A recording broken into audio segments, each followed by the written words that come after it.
கர்ம வீரர் பெருந்தலைவர் காமராஜர் ஒரு நாள் முதலமைச்சராக போகும்போது கேட்டார், எதுக்குப்பா எனக்கு முன்னாடி ஒரு போலீஸ் வண்டி பின்னாடி போலீஸ் வண்டி, இதெல்லாம் எதுக்குப்பா, எனக்கு என்ன ஆபத்தா, அதெல்லாம் தேவையில்லைப்பா அப்படின்னு அமுச்சு விட்டார்.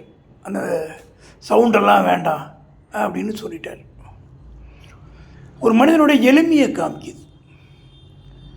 தேசப்பிதா மகாத்மா காந்தி சாதாரண ஒரு வேஷ்டி துண்டு போட்டுக்கிட்டு தான் எல்லா இடத்துக்கும் போனார். அதனால் அவர் குறைஞ்சி போகிற இன்றைக்கி அவர் மகா பெருந்தலைவராக தான் இருக்கார் உலகத்துக்கே. இங்கே நான் ஒரு விஷயம் சொல்ல போகிறேன். என்னென்னா, பெருந்தலைவர் காமராஜருடைய அமைச்சரவையில் திருமிகு கக்கன்கிறவர் இருந்தார். நேர்மையானவர், எளிமையானவர். 1963 67 வரைக்கும் உள்துறை அமைச்சராக இருந்தார். போலீஸ் டிபார்ட்மெண்ட்டுக்கு அமைச்சர்.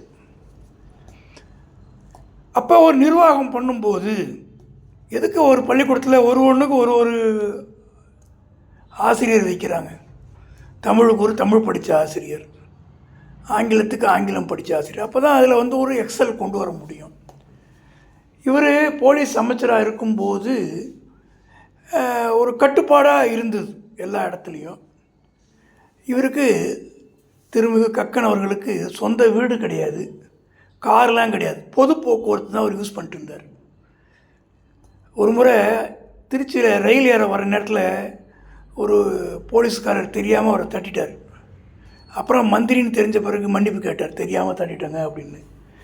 அந்தளவுலாம் எளிமையாக அமைச்சர்கள்லாம் வாழ்ந்த பூமி தான் இந்தியா, தமிழ்நாடு. அந்த தனியாக ஒரு போலீஸ் துறை ஏன் வைக்கிறாங்கன்னா, சட்டம் ஒழுங்கை முழு நேரமும் பார்க்க ஒரு அமைச்சர் வேணும்னு. முதலமைச்சராக இருக்கிறவங்களுக்கு எல்லையில்லாத பணிகள் இருக்கும். இவ்வளவுதான் பணிகள் கிடையாது.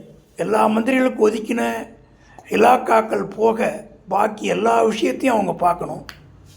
கூடுதலாக எல்லா அமைச்சர்களுடைய இலாக்காவும் பார்க்கணும்.